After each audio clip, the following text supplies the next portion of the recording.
Breaking news Vijayawada terror links కేసులో అరెస్టుల పర్వం కొనసాగుతుంది. మరో ముగ్గురు నిందితులను అరెస్టు చేసి విజయవాడకు తీసుకొచ్చారు పోలీసులు. కాసేపట్లో నిందితులను కోర్టులో హాజరుపరచనున్నారు. నిందితులు అజ్మతుల్లా ఖాన్, జీషాన్ అబ్దుల్, షేక్ ఫైజ్ ను అరెస్టు చేశారు. ఈ కేసులో ఇప్పటికే 6 నిందితులకు కోర్టు రిమాండ్ విధించింది.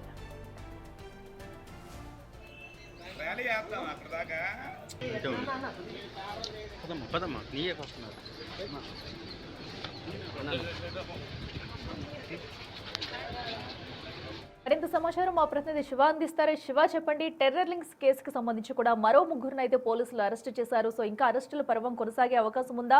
సో ఇప్పటికే కొంతమంది రిమాండ్ లో కూడా ఉన్నారు. వారి నుంచి ఏమైనా సమాచారం బయటకు వచ్చిందా? అట్లా మొత్తం మీద చూసుకుంటే టెర్రర్ కేసులకు సంబంధించి కూడా మొత్తం దాదాపుగా 13 మంది నిందితుల్ని గుర్తించిన పరిస్థితి కనిపించింది. వీరిలో ఇప్పటికే దాదాపుగా 6 అరెస్ట్ చేసి రిమాండ్కి పంపారు. మరొక ముగ్గురిని కూడా ప్రస్తుతానికైతే రిమాండ్కి పంపించే పరిస్థితి కనిపిస్తా ఉంది. అయితే ఈ రోజు ముగ్గురు నిందితులను అరెస్ట్ చేసి కోర్టులో మరికొద్ది సేపట్లోని కోర్టులో హాజరు పెట్టబోతున్నారు.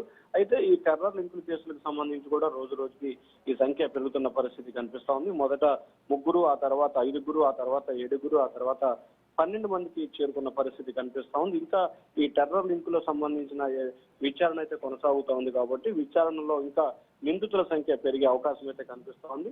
ప్రస్తుతానికి అజ్మతుల్లా ఖాన్, జిఫాద్ అబ్దుల్, షేక్ ఫైజ్ పై అరెస్ట్ చేసి విజయవాడ తీసుకొచ్చారు పోలీసులు. వారిని మరికొద్ది సేపట్లోనే విజయవాడ న్యాయస్థానం 4వ అదనపు మేజిస్ట్రేట్ కోర్టు ఎదుట హాజరుపరచబోతా ఉన్నారు. అఖిల, శివ, అయితే ఈ లింకులు ఇంకా ఒకరి నుంచి ఒకరికి అలాగే కంటిన్యూ అవుతున్నట్టుగానే కనిపిస్తూ ఉన్నాయి. అసలు ఈ కేసుకు సంబంధించి కూడా అసలు సూత్రధారులు ఎవరు, పాత్రధారులు ఎవరు అనేది ఏమన్నా ఆ కోణంలో పోలీసులు విచారిస్తున్నారు. ఇప్పటివరకు ఎలాంటి అంశాలు బయటకు వచ్చాయి?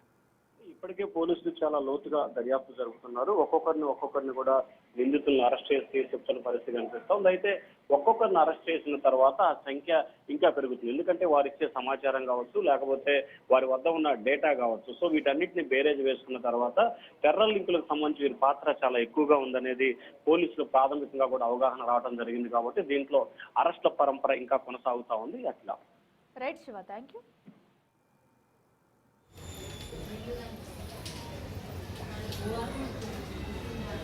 ఏజ్ పడేది